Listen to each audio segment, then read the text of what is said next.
बिस्मिल्लाहिर्रहमानिर्रहीम। अस्सलाम वालेकुम, मैं हूं सनी खान और आप लोग देख रहे हैं एडम व्यूज। हाँ जी जनाब, तो आज एक और साइकोलॉजिकल एक्सपेरिमेंट मैं आपसे शेयर करने जा रही हूँ जिसकी हमारी रियल लाइफ में सैकड़ों प्रैक्टिकल्स मिल जाते हैं। लेकिन इसके साथ साथ मैं आपको इस एक्सपेरिमेंट का बहुत ही हार्श और दिल दहला देने वाला प्रैक्टिकल यूज भी शेयर करने जा रही हूँ जो कि हमारी सोसाइटी में बहुत ज्यादा बढ़ चुका है and it must be stop now, जो कि हमारे अलावा कोई नहीं कर सकता। तो आइए शुरू करते हैं अपनी वीडियो को। तो जनाब, ये एक्सपेरिमेंट हुआ था 1890s में एक डॉग पे, जो कि किया था इवन पेवलोक ने। वो बेसिकली उस डॉग के डाइजेस्टिव सिस्टम पे काम कर रहा था, इसलिए वो एक पाइप के जरिए डॉग का सलाइवा कलेक्ट करता था। अब उसने डॉग को खाना देने की एक टाइमिंग सेट की हुई थी। जैसे ही वो टाइम होता, एक रिंग बेल बजती और फिर रिंग के बाद उसको खाना दे दिया जाता। लेकिन कुछ दिन बाद पेवलोक ने एक अजीब चीज डिस्कवर की, और वो ये कि डॉग के सामने खाना रखा ही नहीं जाता और वो इससे पहले ही सेलिब्रेट कर देता है। तो ऑब्जर्व करने के बाद पता चला कि अब वो खाना देखने की बजाय बेल की आवाज सुनकर सेलिब्रेशन स्टार्ट कर देता है। और वो सिंपली इसलिए कि इतने टाइम के एक्सपीरियंस के बाद उस डॉग को पता चल गया था कि जैसे ही बेल बजेगी मुझे खाना मिल जाएगा। अब फूड एक नेचुरल स्टिमुलस था जिस पर सेलिब्रेशन उसका एक नेचुरल रिस्पॉन्स आता था। लेकिन इतने टाइम के बेल और फूड की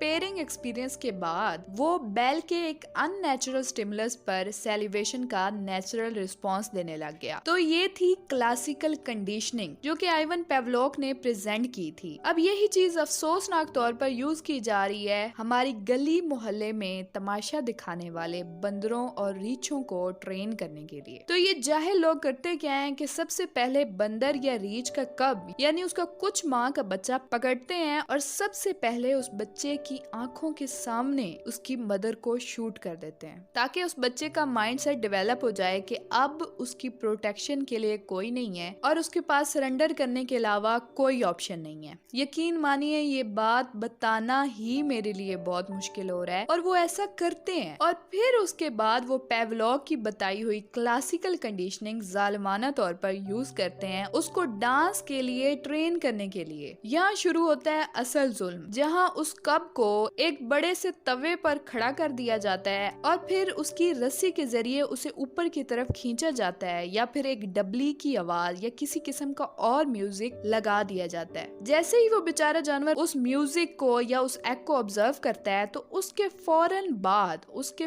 बाद उस तवे के नीचे आग लगा दी जाती है। उस आग की तपिश की वजह से वो बेचारा बंदर या रींछ दो पैरों पर खड़ा हो जाता है, और वो फिर उसी आग की जलन की वजह से अपने एक पाँव से दूसरे पाँव पर शिफ्ट होता रहता है, जो कि बज़ाहिर एक डांस लगता है। जब उस बेचारे जानवर के साथ ये मामला बार बार दोहराया जाता है तो वो कंडीशनड हो जाता है और तब उस आग की जरूरत नहीं पड़ती, और फिर उस कंडीशन की हुई चीज जैसे कि म्यूजिक पर ही वो वैसे ही रिएक्ट करना शुरू कर देता है जो कि वो आग के तवे पर करता है। क्योंकि तवे की आग एक नेचुरल स्टिमुलस है जिसका नेचुरल रिस्पॉन्स तपिश की वजह से किया गया वो डांस है। लेकिन म्यूजिक और आग की बार बार की गई पेयरिंग के बाद वो म्यूजिक के एक अननेचुरल स्टिमुलस पर वो डांस का नेचुरल रिएक्शन देने लग जाता है, क्योंकि वो बेचारा जानवर उस म्यूजिक को सुनने के बाद आग की तपिश महसूस करता है। और यही नहीं, उन पर और भी कई जुल्म किए जाते हैं, जैसे कि उनके दांत और नाखून निकाल देना और कई कई दिन तक उन्हें भूखा रखना ताकि वो सही तरीके से ट्रेन हो सकें।